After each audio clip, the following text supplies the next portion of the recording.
Bonjour à toutes et à tous. Tout d'abord, on souhaitait remercier l'IFCE de nous permettre de présenter certains de nos résultats de deux recherches récentes ou en cours.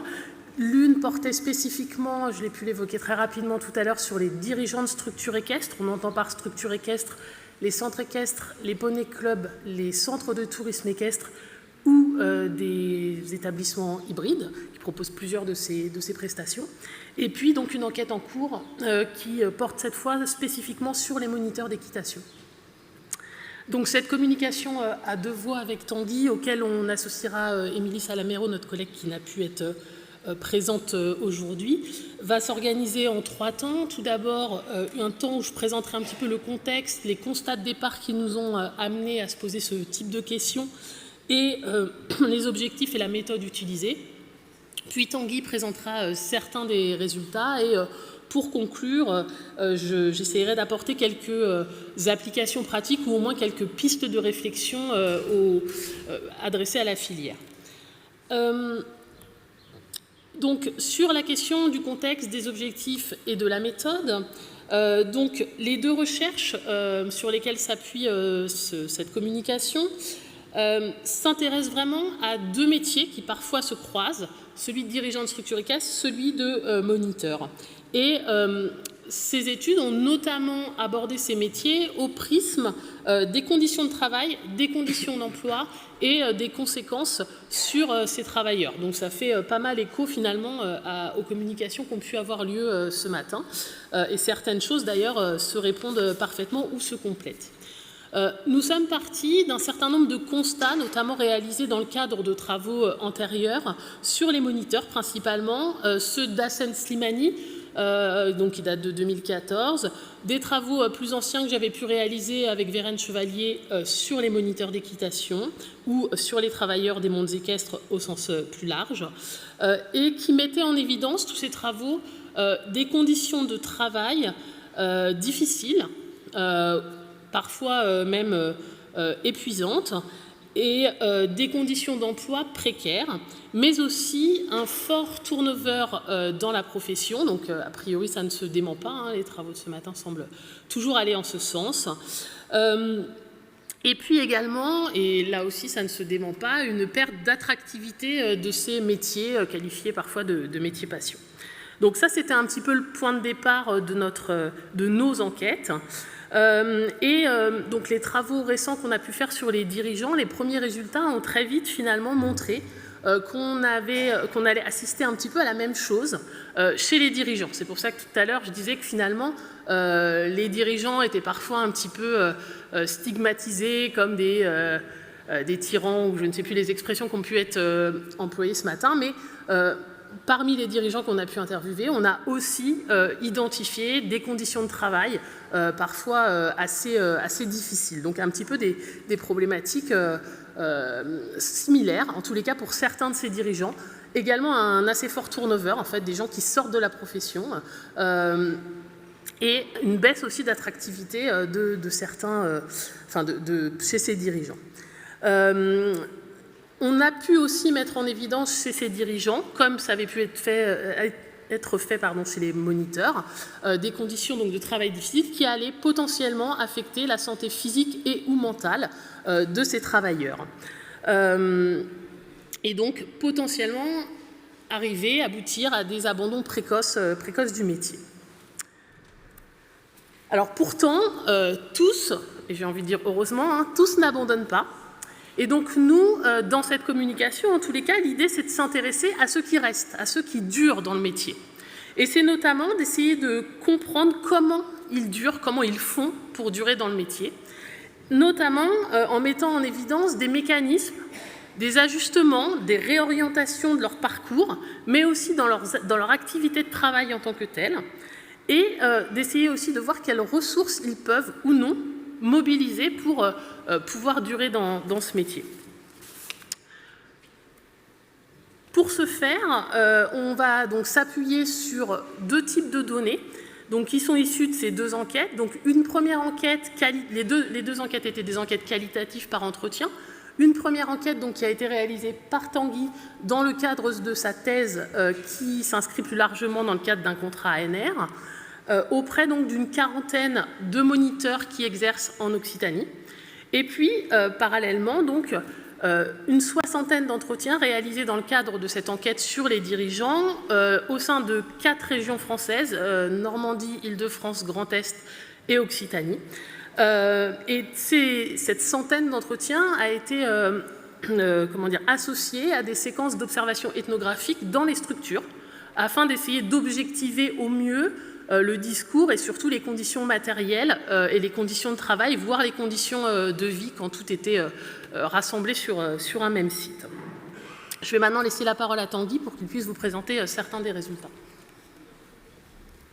Alors, bonjour à toutes et tous. Donc, passons maintenant aux résultats de ces 2 enquêtes.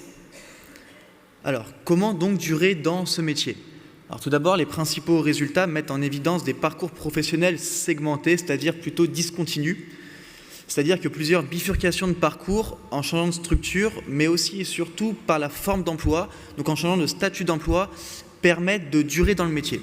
Après plusieurs expériences éprouvantes dans le salariat, certains deviennent moniteurs indépendants ou dirigeants d'une structure pour progressivement occuper ce qu'on appelle la place douce, ce qui se caractérise concrètement pour ces néo-dirigeants par l'occupation d'une position sociale relativement préservatrice au sein de la division du travail. Concrètement, pour ces néo-dirigeants, il s'agit de pouvoir choisir son travail en déléguant certaines tâches pénibles et usantes pour la santé, comme les tâches agricoles, à d'autres personnes. Ces néo-dirigeants, après donc des expériences de salariat, travaillent souvent dans des structures plutôt urbaines ou périurbaines au sein de collectifs de travail relativement conséquents, c'est-à-dire qu'ils disposent de main-d'œuvre. D'autres font par contre le chemin inverse, c'est-à-dire qu'après une expérience plutôt éprouvante, cette fois-ci de dirigeants, ils redeviennent salariés.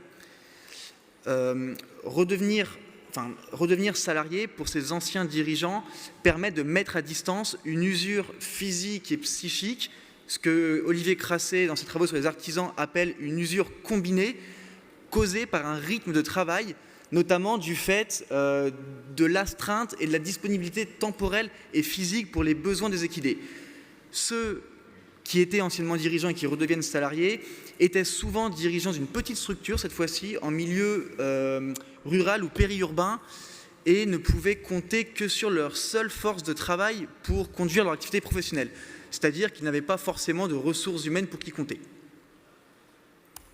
Maintenant, il convient de se poser la question des conditions sociales plus ou moins favorables pour réorienter son parcours. Ceux qui, après l'expérience éprouvante dans le salariat, deviennent dirigeants, certains peuvent compter sur un héritage équestre familial. Il s'agit par exemple d'une exploitation agricole familiale ou à minima de terres agricoles qu'ils pourront par la suite exploiter. Bien sûr, tout le monde ne dispose pas d'un héritage équestre familial, et ceux-là, qui deviennent pourtant dirigeants, sont dotés de dispositions à l'entrepreneuriat. Concrètement, il s'agit de ressources, ou plutôt de compétences scolaires, issues généralement du supérieur, qui leur donnent les armes pour monter leur structure. Maintenant, ceux qui deviennent cette fois-ci moniteurs indépendants après une expérience éprouvante dans le salariat peuvent compter sur des ressources économiques, individuelles ou via l'appui de dispositifs publics. Et finalement, ces ressources économiques, qu'elles soient collectives ou individuelles, permettent de compenser l'insuffisance du revenu généré par l'exercice de l'activité professionnelle de ces moniteurs indépendants. En effet, les moniteurs indépendants exercent rarement le nombre de prestations équestres qu'ils souhaiteraient, c'est-à-dire que leur temps de travail est souvent contraint et subi. Maintenant, ceux qui redeviennent salariés après une expérience éprouvante en tant que dirigeants le font parfois par nécessité. Souvent, il s'agit d'anciens dirigeants qui sont démunis de ressources scolaires et qui, au contraire, ont quasi exclusivement des ressources agricoles. Souvent, il s'agit de ceux qui ont une troisième agricole et qui font tout leur cursus agricole. Il s'agit d'anciens dirigeants à qui, lorsqu'on leur demande quel autre métier ils pourraient faire, ils n'ont pas forcément de réponse à apporter. Maintenant, redevenir salarié après une expérience de dirigeant nécessite d'être faiblement subordonné à sa vie privée. Par opposition, ceux à qui le lieu de travail se superpose avec le lieu de vie, qui se superpose avec le lieu de loisir, par exemple, ne peuvent pas vraiment rompre avec leur position sociale de dirigeant au risque de mettre en péril l'équilibre de leur sphère sociale, notamment la sphère de vie privée. Autrement dit, ils ont un petit peu les menottes. Maintenant, il y a aussi d'autres parcours qui sont davantage continus. Ici, ce ne sont pas les bifurcations de parcours, mais bien les ajustements du travail qui permettent de durer dans le métier. Parmi différents ajustements du travail, on peut lister la sélection de la cavalerie, mais aussi la sélection de l'activité. Prenons l'exemple de ceux qui proposent exclusivement des pensions au prêt. Il s'agit alors de modifier le mode d'hébergement des équidés pour diminuer le travail d'entretien, notamment le curage des box, relativement dégradant pour la santé physique. Ensuite, d'autres sélectionnent leur clientèle. Ici, il s'agit de sélectionner ses pratiquants pour notamment mettre à distance un désenchantement du travail causé par, je cite mes enquêtés, la dimension consommable de l'équitation. Il s'agit aussi de sélectionner ses propriétaires, ici pour mettre à distance des situations de stress générées par des conflits ponctuels avec certains propriétaires. Ensuite, le travail est aussi délégué. Les grosses structures ont tendance à déléguer le travail en externe, c'est-à-dire à des prestataires de services ou alors à des salariés recrutés. Les plus petites structures délèguent plutôt le travail en interne, cette fois-ci à des proches ou à des pratiquants. Maintenant, on va aussi se demander quelles sont les ressources mobilisables et mobilisées pour ajuster son travail. Alors, pour sélectionner son activité, reprenons l'exemple de la modification du mode d'hébergement des équidés. Cela nécessite d'avoir des terrains et des surfaces adaptés. Certaines structures situées en milieu urbain n'ont donc pas la possibilité finalement d'ajuster l'activité de la sorte. Sélectionner sa clientèle, donc les pratiquants et les propriétaires, nécessite cette fois-ci d'avoir un vivier de pratiquants local suffisant. Autrement dit, certaines structures, cette fois-ci situées en milieu plutôt rural, ne peuvent pas sélectionner leurs pratiquants ou leurs propriétaires parce que finalement la demande équestre au niveau local est insuffisante. Enfin, les grosses structures qui délèguent le travail en externe, donc à des salariés ou à des prestataires de services, peuvent compter sur des capacités économiques relativement conséquentes. Les plus petites structures n'ont d'autre choix que de déléguer le travail en interne à cause de capacités économiques limitées. Le travail est donc délégué à des proches membres du cercle affectif ou à des pratiquants à qui souvent l'on instrumentalise la passion du cheval pour la réalisation de l'activité professionnelle du dirigeant ou du moniteur. Souvent, il s'agit de tâches qui sont dévalorisées et parfois usantes physiquement. Je relaisse la parole à Fanny pour conclure. Alors, donc pour conclure, au-delà des mécanismes et autres ajustements qu'a mis en évidence Tanguy, ce qui ressort de ces deux études, c'est qu'on est essentiellement sur des mécanismes ou des actions individuelles. En gros, chacun essaye de bricoler comme il peut pour tantôt réenchanter, tantôt rendre supportable, tantôt réaménager son métier. Ce qui est ressorti chez les moniteurs comme chez les dirigeants, c'est qu'en revanche, il y a un très faible recours à des dispositifs ou des moyens collectifs. C'est-à-dire que globalement, il y a, alors on l'a un petit peu dit ce matin, il n'y a pas forcément beaucoup de dispositifs. Ils sont pas, par exemple, les dispositifs de la MSA ne sont pas forcément diffusés partout en région, etc.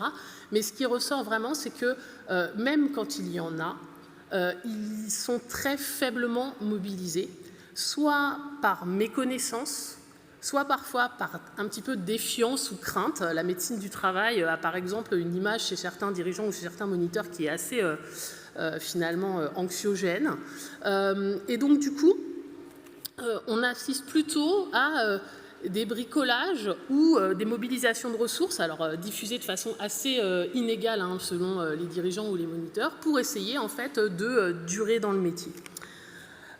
Du coup, au regard de ces résultats, de ces deux études, il semblerait intéressant d'essayer de réfléchir davantage collectivement pour mettre en commun et catégoriser les ajustements utiles, en fait les bonnes pratiques, en tous les cas ce qui peut fonctionner, et éventuellement mettre aussi en commun ce qui ne fonctionne pas, à la fois dans une idée de mutualisation de ce qui fonctionne, mais aussi dans l'idée d'échanger entre les acteurs de terrain et les acteurs, par exemple, institutionnels, pour à la fois avoir une meilleure connaissance des situations de terrain, mais aussi peut-être faciliter une forme d'intercompréhension entre les uns et les autres. Ce qui est ressorti aussi, c'est qu'il y a souvent une forme soit de méconnaissance, soit de défiance, soit de méfiance entre finalement les acteurs de terrain et les acteurs institutionnels, souvent parce qu'il y a assez peu d'échanges en fait, et que du coup ça génère un certain nombre de représentations qui sont souvent relativement erronées. L'idée aussi serait de pouvoir créer en fait des lieux de rencontre, des lieux d'échange avec les acteurs institutionnels en prenant en compte les spécificités liées à ces métiers, à la fois les spécificités objectives de travail, de contraintes, etc., dont on a déjà un petit peu parlé ce matin, mais aussi tout ce qui relève des représentations à la fois de la santé, de la mise en jeu du corps, du rapport au risque, qui sont assez spécifiques, tant du point de vue agricole que du point de vue sportif, notamment du fait de la présence du cheval athlète, qui va du coup engendrer un rapport au corps assez particulier chez les pratiquants, mais aussi chez les travailleurs des mondes équestres. Je conclus. Donc ce qu'il faut, nous semble-t-il, retenir, c'est l'idée, et ça je pense que les différentes communications l'ont montré, qu'il y a des conditions de travail et d'emploi qui sont assez exigeantes pour les moniteurs, mais aussi pour certains dirigeants, que ces conditions de travail et d'emploi peuvent générer peuvent en tous les cas perturber la santé physique et ou mentale ou la dégrader, et que donc, comme je l'ai dit, la réponse à cela, aujourd'hui, elle est plutôt individuelle, selon les ressources, selon les possibilités, alors qu'il semblerait indispensable d'essayer de penser plus collectivement des dispositifs pour essayer de favoriser la durée dans le métier et éventuellement l'attractivité, ce qui semble être un problème, enfin un fil directeur un petit peu de la journée. Voilà, nous vous remercions.